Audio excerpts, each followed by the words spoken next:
Welcome to Threads of Enlightenment, a podcast devoted to helping you overcome challenges in your life that prevent you from becoming the best version of yourself. Each episode features interviews with people from all walks of life about their journey of self-development and the principles they utilize to overcome their fears to achieve their desired outcome. Ready to be enlightened? Here's your host, Ken Primus. Welcome to another episode of Threads of Enlightenment. As usual, guys, I like to take this opportunity to welcome our guests because I know they're coming with a couple of things I deem very expensive time. Promoters coming and sharing some of this quality stuff with us.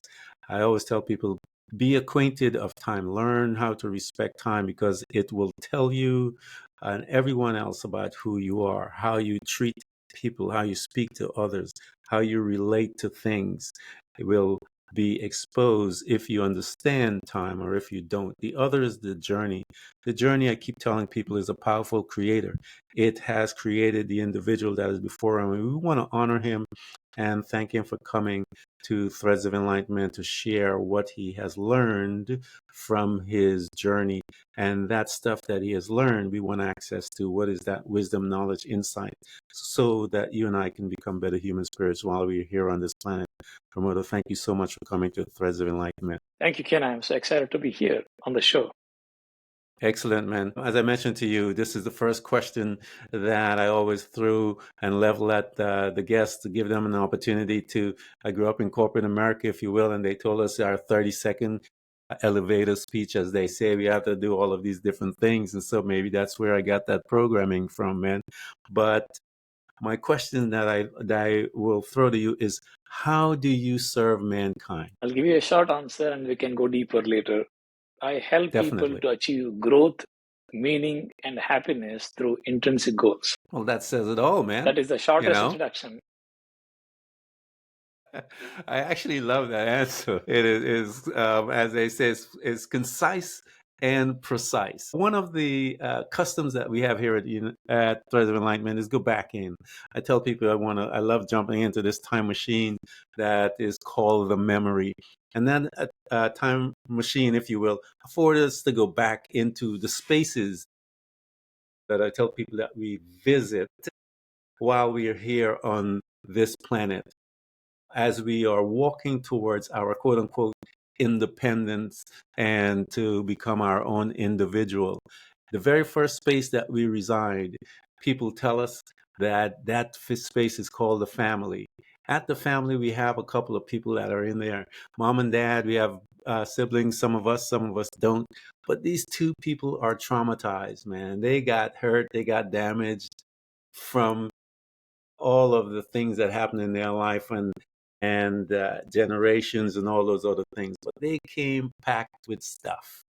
And they're about to educate or pour wisdom into us or whatever they call it. What was your family like? Fortunately, I was in a family where there was a lot of contentment.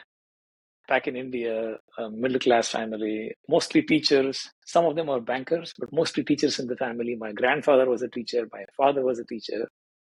What I liked about my family was they were content with whatever they had.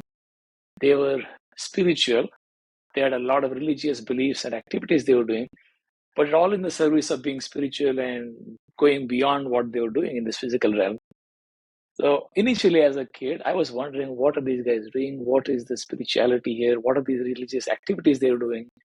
But I realized they were all a pathway to know more about themselves, know more about their original being, the spiritual being, not the physical being. In essence, there was this internal message that we are spiritual beings in human bodies. Nobody was telling me in those words, but their activities, their goals, the scriptures they were reading, they were all hinting that we were more than our physical bodies. That is, I love one of my favorite books that I love reading. When I tell people this, they're like, what? I love the ancient books and the Vedas and stuff like that. I love reading and gathering knowledge and seeing deepness from a time pass, if you will. And one of the richness of your culture and your background is that they are aware and have been aware of the spiritualness of man, whereas you come from the Western side, they don't teach none of that stuff, and all they talk about is the material things. And here you are as a young individual exposed to the spiritualness of the man, the spirit man housed within this shell, if you will. With that knowledge, how did it impact this young man, where you have all of your family alluding to it? How did it begin to shape you and manifest in your life? One of the things that impacted me was as I was reading these Sanskrit verses, I was mostly chanting them because they were taught to me at childhood. Mm-hmm. I wasn't knowing the meaning of these verses. Most of them were actually difficult to understand. So I knew the chanting, the shlokas, the verses, but not the meanings. I also liked the aspect that whenever I chanted those, it just brought a sense of peace and meaning to me. I really enjoyed it. Luckily, I did that for a long time, right from my maybe fourth grade, third grade, summertime, when my father kept teaching these things all the way until when I was graduating from high school and college. I did this every day for a few minutes. I realized that there was a sense of calmness, a grounded feeling whenever I was doing that every day. So there was definitely a different sense of awareness and a sense of calmness whenever I was involving in the chanting activity as well as reading scriptures. That really helped me a lot to figure out I don't have to react to my emotions. Very early in my childhood, that I don't have to react to emotions. So things happen around me, but I can decide how to respond. I wasn't aware of psychology, I wasn't aware of anything else, but there was a sense of groundedness to come back to and respond to life in a way that I want to respond. Yeah, I spent some time in a ashram, and one of the things that I longed and I was trying so hard to get them to help me out with some of the chanting and some of the kirtans that they were singing.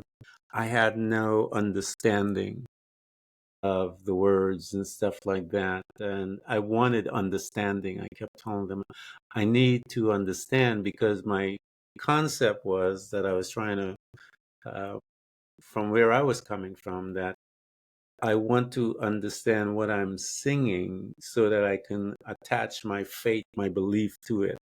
I was singing, but I had no understanding, and it was difficult for me to to put it together, because again, I'm coming from a Western mentality, partaking in an Eastern ritual, and I was longing for that, and was not able to acquire it, and it broke my heart, because I would look at some of the folks that may have been longer in it, that maybe have a degree of surrendering to it, and I watched what Mhm. it was doing to them, and I wanted to be a part of it, but it was very difficult for me to do that. As this young man, you had mentioned that you did it, but the feeling of what you were doing, you were able to hold on to and to be your guide. And you said that you did that all the way to college. At what time did you begin to take that knowledge, that information, and an understanding of the your emotion? Because I love what you just said. I mean, that this young kid has learned a powerful lesson as to how to detach from emotions, but not allow it to control him, like, again, Western mentality. How did you marry them as one that is brought into the culture but doesn't understand some of the things that you're saying? How did you begin to surrender to the effect of what you were saying, but not understanding, but allowing it to change you? I just went by experience. I wasn't really comparing with me, with other people, how other people are doing and what am I doing. I did not compare. I just went Hmm. by my own experience. How am I feeling inside and how I'm able to take all the learning that I got from these teachings. How do I apply that in my life? So, regardless of how people respond to me or in what context I am, Can I apply what I know in these contexts? So I kept thinking about it. And I did not worry about what people think about it. I would not go talk about these aspects. I would simply embody these behaviors. I would not talk about the principles or what I learned in some scriptures. I would not, because that is not what people would like to discuss. I just focus on being grounded, being a leader who knows his stuff, his internal world, and respond to the world as opposed to reacting to the world. This change of behavior itself made people curious about my approach to leadership, my approach to working and collaborating, and this sparked conversations. And during the conversation, I can also explain, look, we don't have to be reacting to our emotion. We can respond. We can say our perspective and listen to other people's perspective. So their curiosity led us to conversations. In conversations, I could explain my way of approaching things and situations. How do I respond to people and events? Yeah, it's a powerful piece, man, that you had learned because most of us from the Western mindset, we are so entangled with the emotions and stuff like that that we haven't learned what you had learned from a young age. And most of us on our across the river, if you will, we spend most of our growth untangling all of our emotions and trying to learn how to manage it. As someone that has been, I guess, on our side, looking at yours from your background, you're ahead of the curve. Looking for, you're now living in California and so forth. Your mindset as far as the Westerner mindset. When you were in college, where were you located when you were in college? Was it in the States or were you home? It was in India. I lived in India until 2015. I'm here in the last 9 years. Okay. And being there in India and having, you said once you began to allow the change to happen to you, and the changes, as people began to notice the changes, they began to gravitate to you. And how did you relate to them as a teacher now? This is a young man gaining wisdom and understanding about himself and emotions and so forth. How did you relay it to those that were coming, as you said, and were now engaging in a conversation with you concerning you? I would ask them good questions. I like Socratic method. I read a lot of books on coaching, questions, and Socratic methods and Stoicism. Mm-hmm. I would ask them good questions, like what's happening in their mind, how do they relate. Ultimately, it will boil down to some of their beliefs, whether they are from their parents or upbringing, childhood, or experiences. They would realize they had a belief, and that belief is triggering their emotion, and the emotion is triggering some action. So it's always, there is this model called ABC in the West called antecedent, behavior, and consequence, ABC. B is always the belief. Your belief is the reason you're feeling bad about something. That's the real crux there. The belief itself is causing all the friction. Yeah, and and I tell people that belief came from your perspective on that situation. And if you change your perspective, you'll change your belief and you'll change your situation. So when you move to the United States, because I know this is a culture shock in many ways, because I remember moving to the United States and assimilating to now our culture, our mindset. How did that translation from that culture that focused and taught you about the separation of emotions and different things, how did you assimilate once you landed on our shores, as they say? Yeah, I landed here with my family, my wife, and my son was 4 years back then when we landed in 2015. I already had a family to ground and Mm-hmm. have a great time with them. So regardless of what was happening around me at the office, I knew I would come back and enjoy my time with the family. So that's really important to ground yourself. So I had something to ground upon.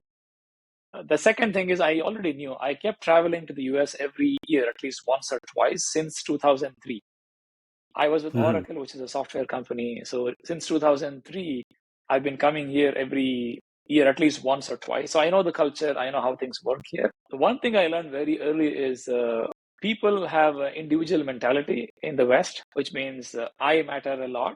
It's all about me. And Yeah. the expressing myself in the best form. I need to be self-expressive is all it is here.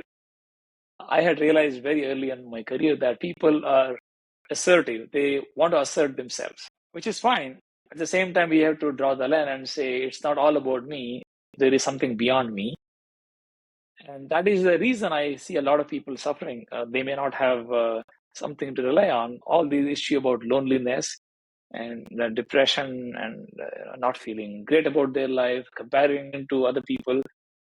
I don't think these will come if you have a strong family values, where you are always aware that you are never alone. Your birth itself, your upbringing is done by a few people. You're so grateful to what you have got in your life. If you have that as your backdrop of life, you don't have any ego challenges or any challenges with people, because you know you cannot live Hmm. alone. You need people to be with.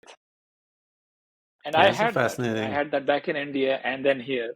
So I need Yeah. people around me. I'm not a single person on this planet. I live in a community. Yeah, the cultures that, again, I'm from British Guiana, South America, and the culture, my mom is Indian, and the cultures that we came from, more so than in the Western civilization, will push the family. In the family, the Western civilization, they'll, again, each one of us come from different cultures. So you have these microcosms based on the culture and the person's family and stuff like that. Most of the Caucasian white American don't have that tightness like what we came from, and what they're pushing, the singleness and the stuff like that of just this one individual, and then they have to deal with all the drawback or fallback of that, um, and the loneliness and all of those different things. As you said, you stated you started assimilating in America a little before you got here with your family and working. You're still coming home with family. As you are growing as an individual here, how Mhm. did you begin to apply those wisdom, all of those things that you learned with your Western friends, if you will, and as you began to expand yourself in this new community with your family here?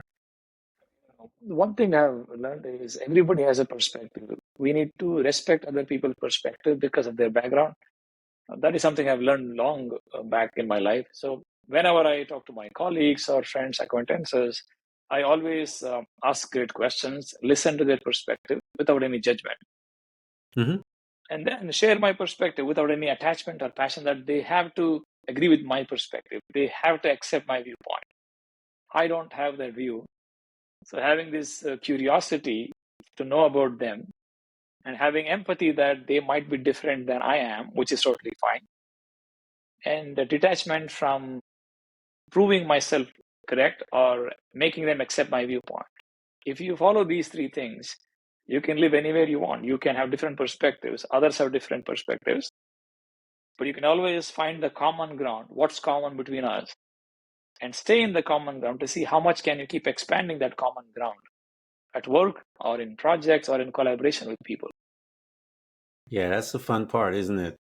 To be able to stay within the boundaries, if you will, and to expand that. And that expansion, lots of people are scared of that expansion. And but I tell people that's the fun part of this life, is we all need to be expanded Yeah. in many ways. I want to learn.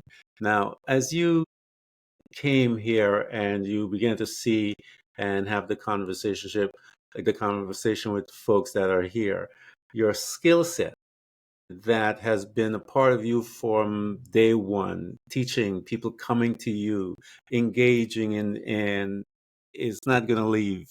And so here you are in this new culture. Talk to me about some of those challenges that you had to overcome in your life, because again, you're coming here, and newness of many things, the mindset that of a Westerner, and you coming with all of that knowledge and foreknowledge, if you will. And one of the things that I tell people, that we're all human beings, and everyone has challenges, and the challenges are there to help you dig deeper to find out who you are. That's basically it. And as you move from one space to the other, you gain knowledge and insight as to who you are. So talk to us about some of those challenges that you had to encounter as an individual while you were here in the um, the new family, the new location with your family. One thing I found challenging at work is I am not really ambitious in the sense, naturally things can change. I can get opportunities to grow and I'll take it. I have no problem. But I wasn't too keen to chase opportunities to grow, like up in the career ladder, get more promotion, get a better title. I was not. And this was a challenge because some of my team members who were reporting to me, they thought I was not ambitious and it affects their growth in the organization. So think of this way, people who report to a manager, they usually think in large organization, my manager is ambitious, he will grow to next level, and his growth will also allow me to grow in the organization. That's usually the mentality of people. In my case, I was not. I was mentioning that in meetings to people, one-on-one meetings, hey, I'm not really ambitious. What's your ambition? What do you want to do in this company? Where do you want to go? Now, this is a new challenge for them because they usually think, you grow, I will grow with you, is the typical mentality. Now, I was breaking that pattern. Some people did not like it. They said, like, you need to be ambitious. So if you have a vision, we can follow the train and you can drag us along in your vision. But I kept telling my team member, you can grow beyond me. I can help you take internal transfers. I can help you go to other companies. I can make introductions in the whole organization. You can network and join some other group and grow there. Because I'm not interested to grow. If something comes up naturally, I would take it. But I am not going out of my way to prove that I am smart. I need more responsibilities. I need to grow in corporate America. I was not interested in that. To overcome that challenge, I just became more transparent with people, with my manager, as well as my people who reported to me, saying, here is not my goal. I'm not trying to be a vice president in this organization. That's not my goal. Or SVP in the organization. Here is my goal. What do you want to do? This was really helpful because now, instead of depending on my growth and blaming me for not being ambitious, I made it clear to my manager as well as my team saying, it's your responsibility. Whatever you want to do, I'll help you. But don't expect me to grow to next level and help you and pull you along the way. This was my biggest challenge as a leader in corporate America. I was able to address it by being transparent and saying, here is my plan. And what's your plan? You know, that's everything against what we're taught in the West, right? Yes. Yes. And I'll tell you, my manager was shocked. I was at Yeah. Facebook, which later became Meta. I was an engineering leader there. Once I went to my manager, I said to him, look, I've got so many other priorities in my life. I don't want to grow in this level. I'm okay wherever I am. How do I Yeah. ensure I don't put pressure on myself to perform and get promoted? Because all the organization have something called as calibration. They compare my performance with my peers in the organization. My question to him was, how do I ensure I meet the bar? I don't want to exceed the bar. I don't want to go to next level by showing that I'm really smart. Let's talk about the baseline expectation so that I enjoy my job, I add value to the company, and I enjoy my life with other life goals I have. He said to me, when I said to him, he said to me, you are the first one in my career who doesn't want to be promoted. It's a true Yeah. story. It is a true story, yeah, because I came from corporate America. What you're telling me, no one has ever said that in corporate America. That's not just how that model is designed. The designers of that model has set it up the reverse way of how you're doing. And I love which is difficult. And even as you're telling me, it's still because I've never heard of that in my entire life. And so I have to make the adjustment, but I could see that the only way to combat that program that you just short circuit my brain is transparency. And talk to me about that because that had to be pretty difficult to maintain that transparency since the system is Mm. built on the reverse approach. How did you maintain that, man? Because you have to do that every day, every day, every day because you have your team coming at you, you have others coming at you, you have the management on top of you coming. How did you maintain it. Yeah, transparency, yeah, but there's a maintenance of that transparency that will take some work. Yes, I always had intrinsic goals in my life. So every year I had goals such as full marathon this year. I want to publish a book this year. I want to coach more people this year. So every year I have goals. They are my intrinsic goals. Nobody wants me to achieve them, but I want to achieve them. I always have these goals. And when people come to me and say, you seem to have no interest in growing in this organization, what's happening? I would tell them, look at my goals here. I'm running a full marathon November this year. I'm doing something else next year. I don't have any time to do anything else. Right now, I'm busy with my own life. Yeah. So I'm happy to add value at the company, meaning I'll do my job here. I will not shirk away from my responsibility. I will add value. But what I'm not interested in going beyond my way, spending weekends and coming in the evenings and working late evenings to prove that I'm really smart and go to the next level. That is something I'm not interested in. Yeah. And bringing that in every conversation with people, saying, I would tell them, hey, here's what I'm approaching. In a casual conversation, hey, I'm running a half marathon next month. What's your goal in life? What are you doing these days? So when you keep bringing that, here is what you're doing in your daily life, like reading this book, or going to this workshop, or going to this course, they know that you have something else in your life which is meaningful. You're not behind your job title. You're not behind this business card, which is your life. They know it. The more you share, they know that, okay, this is not an empty talk. He has got something going on in his life, which is giving him meaning and purpose. And that's the energy he brings to this organization in this role. He doesn't need a new title to feel great about himself. They get to know this. And with that mindset, have you been able, because you were still a leader, I mean, your leadership skills never leaves you at all. It is a part of you. As a leader and others that are now looking at this different model, if you will, within the model, within the programming, and terminology of a program, you have now introduced a new model or a new approach.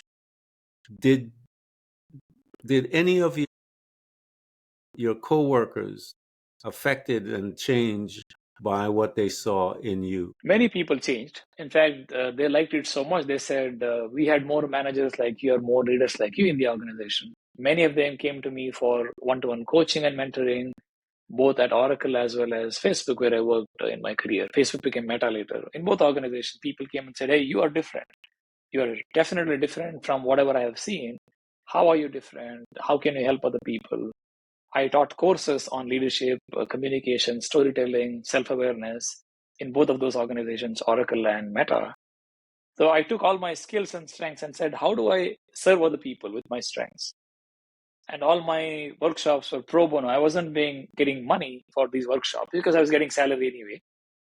And in my free time, I taught these workshops to people to see how can they become more self-aware, how can they manage emotion, how can they show up with leadership skills, how can they lead themselves first before they lead other people. Some of these things I taught, and many people loved it. Many people have considered the shift that your growth comes naturally. You don't have to chase career goals. You are Mm-hmm. so good sometimes that people cannot ignore you. Yeah, You yeah, tend to get more opportunities when you don't chase goals because you are yeah. grounded. You have the skills, capacity, leadership ability. You communicate well. You are strong in your ability of technical problem solving. So opportunities will always come to you. Your job is to show up with best energy and collaborate with people. There is a lot of opportunity. You don't have to chase and go behind opportunities. Focus on improving yourself, not proving yourself, and opportunities will show up. Yeah, that's a hard lesson to get people to switch into, because I remember being a salesperson and sales, and I had interviewed this guy a long time ago, and I was in sales, and so I saw that process in sales, that every salesperson, I told them, because I had to learn it, that the problem wasn't selling, it was me, and I had to learn how to work on me.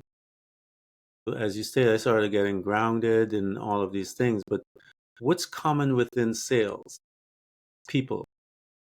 And as I began to become grounded and started growing and start focusing on me as an individual, my sales began to change with a less work, less stuff inside, because people started to come to me and they saw a difference within me.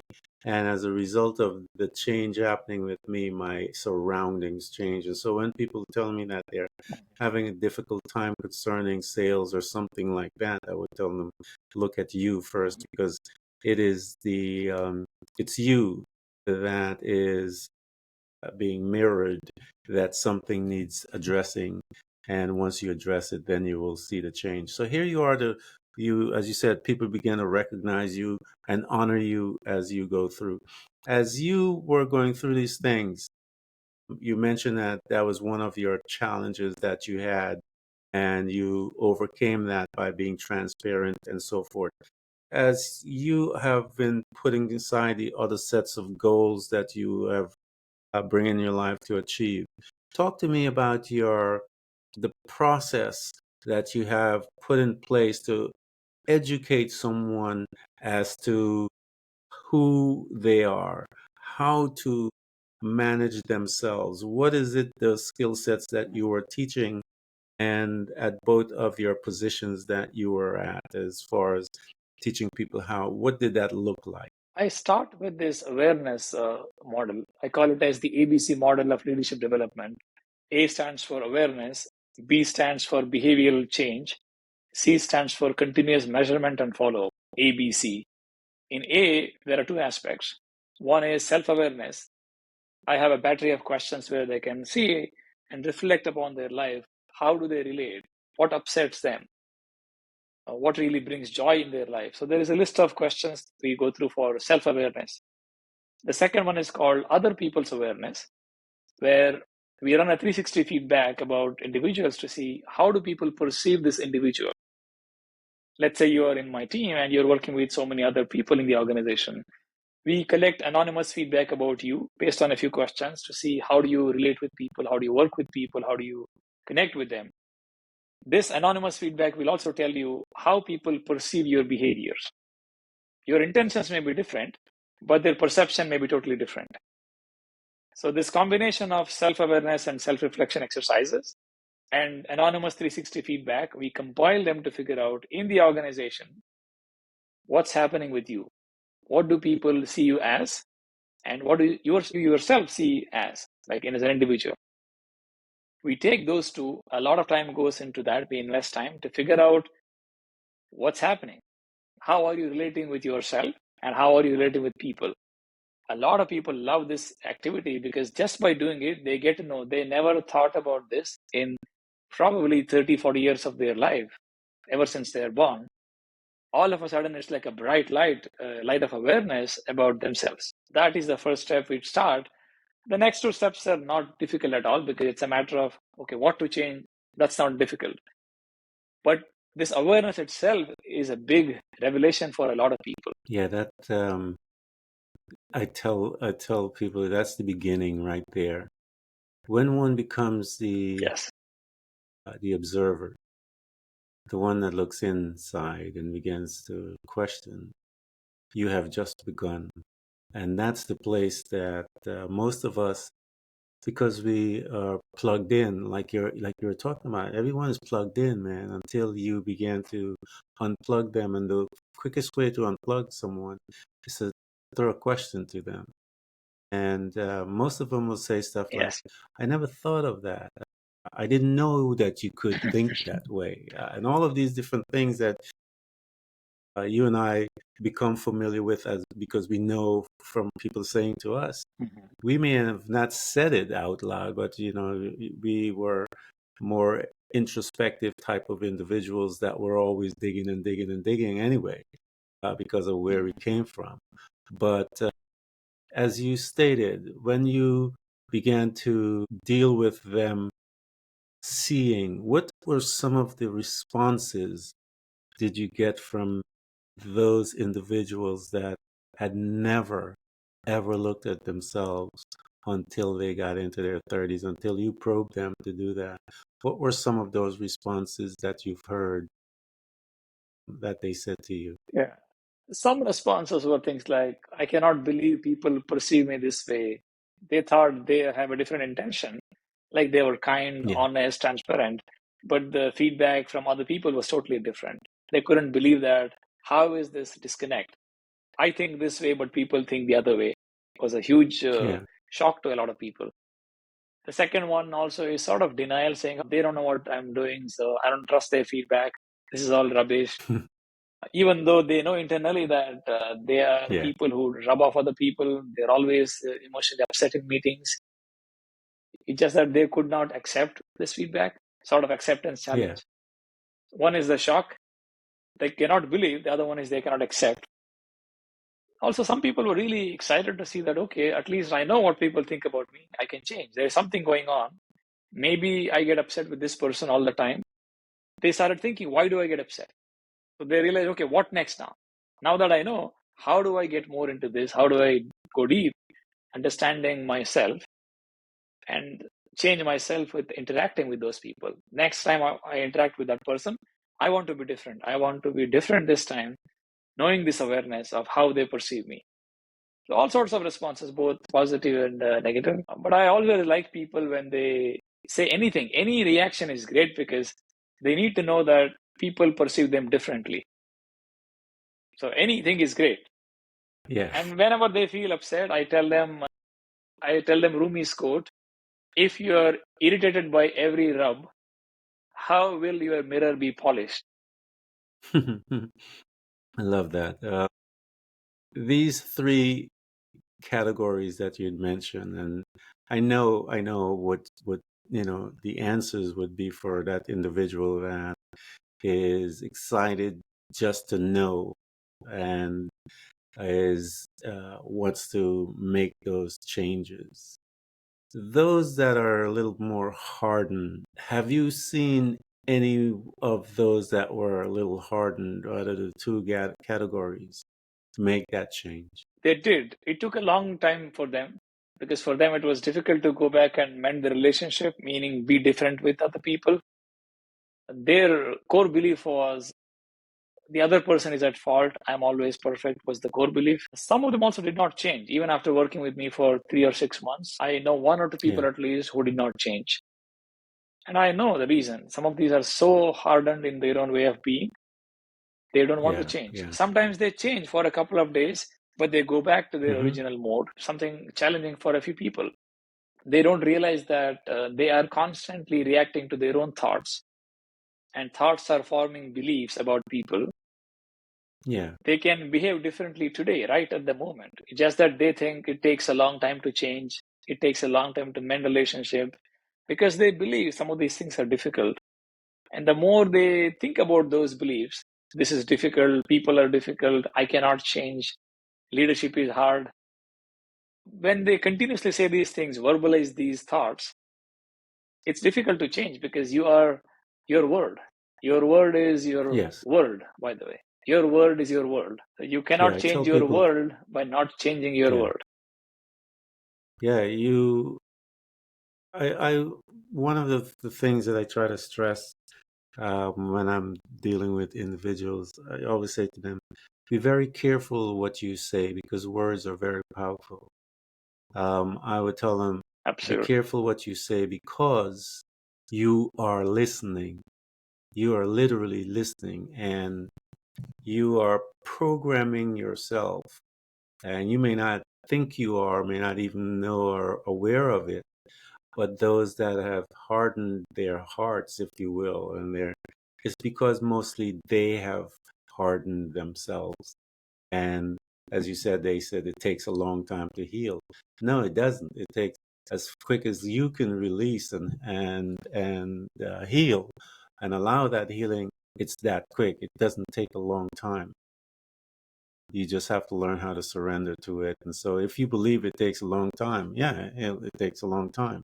And so here you are, man. You came from a different culture. You grew You were exposed to so many different things and mindsets before you got here. You got your foundation with your family. You're at these different organizations. You are going against the program for generations in corporate America world. And you have been putting your mark within those two organizations, and people are coming to you and so forth. How did it begin to navigate to come outside of the work banner, if you will, to begin to offer those things to others that you saw that can help? How did that happen? Yeah, I have been thinking about doing this from a long time. 2007 onwards, I've been teaching and coaching pro bono, not for money, but pro bono coaching. I wanted to do this full time when I turned age 50. That was my original goal. When I was at Meta, after 15 months, there was a lot of restructuring in the team. My role was eliminated last year, January 2023. I decided, okay, this is my time. There must be a signal here. This is my time to take a couple of years break to really do this and experiment to see what works for me. So from Yeah. January 2023, I took a 2-year break. I call it as a personal MBA break, where Hmm. in the last 2 years, I wrote a book. I wrote this book this year, July, Beyond Your Limits, all Yeah. about goals. And I have got Congratulations. thank you, 4 different live courses online. I teach courses, 4 weeks or 7 weeks Hmm. on leadership, communication, goal setting, and communicating on slides in organizations. I also do one-to-one coaching. I've got digital courses. I built all of this in last 18 months. This would not have happened without my job being impacted at Meta. I'm really grateful that this happened in my life because everything happens for a reason. Yeah. Temporarily, you might think, what's happening next? But if you slow down and think, what's the opportunity here? How can I use this to my advantage? And my advantage was a 2-year break to really do something on my own, write a book, teach, coach, start my own company, and impact about 300 people in 11 countries in last 18 months. That would not have happened without this event. Yeah. As you mentioned your story, I remember reading in his book, Acres of Diamonds. One must look within themselves and what you have. Everything, as you stated, everything happens for a reason. Everything of a letting go from a job, all of those different things. And when you go in, most of us don't go in. Most of us react out of fear and trembling, if you will, and anxiety, and miss the the opportunity that was really presented to us from that time. And here you are, you took the opportunity, you went into your skill set that has been a part of your life forever, and you kind of put some things together because of your desire for it. And guys that are listening to the podcast, we're going to provide all this stuff so you can get to him, get to the course, the books. And you guys know how I feel about books. I always tell people, stop buying crazy presents and weird ties and stuff like that for Father's Day and holidays. Buy books. Buy books because they house wisdom. They house life-changing words and wisdom. And I always tell people there's a way to approach a book. Don't just pick a book up and throw the page. You're approaching the book to receive something. And when you approach a book like that, you will get it. And that's how you approach it. And so I want you guys that have been listening to us, get into his space, get those books, get the wisdom, get all that richness that he had and have in him from a youth that is able to change lives. And so much so that the corporations that he worked for recognized his ability and began to utilize him in those companies without even rewarding him. And so you guys have access to him, and I'm going to provide all the stuff to you for you to get him. So here you are, you develop this, your program now. Once you recognize the opportunity that you had when you were let go. Again, it's perspective. How you perceive something will dictate how you act in that thing. So give me an example, because I want those that are listening to us an example of someone. And I'd mentioned to you that as a servant, we get an opportunity to witness transition, or that light bulb moment, if you will, of one person moving from this perspective that they have been holding on for years, maybe generations passed that down from mom and dad or whatever, that family been thinking and believing a certain way. And then, as you said, the quickest way, those questions that you were throwing at them, I tell people, a skilled individual is asking those questions to locate you, where you are. And so once they locate you, they will then be able to guide you from where you are to where you need to be. Talk to us about one of those situations where you were able to guide someone and the freedom that they received as a result of that. Yeah, absolutely. I worked with one engineering manager in the Bay Area. He came to me for resolving confidence challenges. He was managing large teams, and sometimes he did not have the confidence to manage team. And this was going on for a long time. As we worked together, I kept bringing his awareness back to how he was describing things, his own language patterns, and how he would describe situations with his manager, his peers who were troubling him, or his team members who were not performing. He would come back and put all the blame on other people, how they are not changing, how they are not collaborating, how they are upsetting him. And each session, I would come back and say, let's come back to the sentence you made here and break it down word by word and how you feel when you say those words. This one awareness in the first 3-4 sessions made a significant impact on his entire life. He realized his internal world is so stressed emotionally, and his words are so negative, so loaded with those emotions. When he goes to meetings, talks to people, he uses the same words. They are loaded with emotions. They're like bullets hitting people, those emotional words. Yeah. Just by that awareness, just by being aware that I am the one collecting all these garbage and putting them in my words, throwing at people, that made a significant shift in his relationships with people. Naturally, that also changed his relationships with his family members because Yeah. now he's aware. He's not randomly saying things out of emotion. It's not a bursting of emotion through words. He was now making mindful choices. What am I saying? What else I can say? How else I can communicate the same message with less loaded words with emotion? That's an example I Yes. really like talking about and sharing with people. Yeah, it's a powerful example because that's right there, because it, as you said, your ABCs.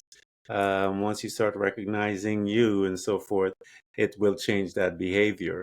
But most of the work is the A, Yes. and dealing with that aspect first, and then the behaviors will manifest and so forth. And that's what I tell people: once you become aware, that's where it is, man. You have to become aware, because, and you hear that in everything, people talk about. I think it was GI Joe. I remember my son. When you become aware of something, it's like the beginning, or there was something with the battle, or whatever in GI Joe that had a similar thing that they talk about. And so it is the same, becoming aware of how you speak, act, all of that stuff. But awareness is the key, and it's the beginning of all things. And once you become that observer, your life will change, and it changes quickly, but growth is always constant, and never to expect it to be McDonald's, have it your way. It never works that way. So you guys, we are going to provide everything for you guys to get to him. I really need you to get there, because there's books and all these different things. And I ask him that question so that you, the listeners, can hear how and what his modus operandus is, his technique, his process by which he moves, and how he accomplishes what you need him to accomplish in your life to make those changes, to give you outcome at work and family. That's what it's all. It's you, your family, and your work, but it starts with you. And once you understand and see the work that is necessary, the A, it will change your behavior. And once your behavior change, everything else is changed. Thank you so much, Padmo, for coming to share your wisdom, man, and your insights and all of the things. And I'm so honored to get a chance to talk to you as a young man that was imprinted as a leader for such a young man to continue his process here on this planet. And I thank you for coming by Threads of Enlightenment. I am so glad. I enjoyed the conversation. I hope people get some value from our conversation, Ken. I really enjoyed it. I believe they will, because my thing is this: I believe nothing or anything on this planet is done without. I believe there is a need within the audience that I have, or the future audience, that there was a pressing of demand, and the demand manifested you, and that's why you're here. So I know the wisdom and the information that you have shared with others is a part of a demand that was made and caused you to manifest here. I believe everything is designed. And so I want to honor you for obedience to that demand. And we will do the best we can on our side to spread the word about you and what you do so that you can reach those that are in need. Thank you so much. Thank you. Thank you, man. Thanks for tuning in to Threads of Enlightenment with Ken Primus. Hopefully, you're now feeling more empowered to overcome the challenges in your life, whatever they may be.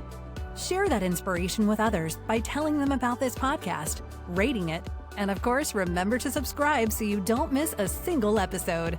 For more connection, you can find us on Facebook and Instagram by searching for Threads of Enlightenment. Until next time, stay enlightened.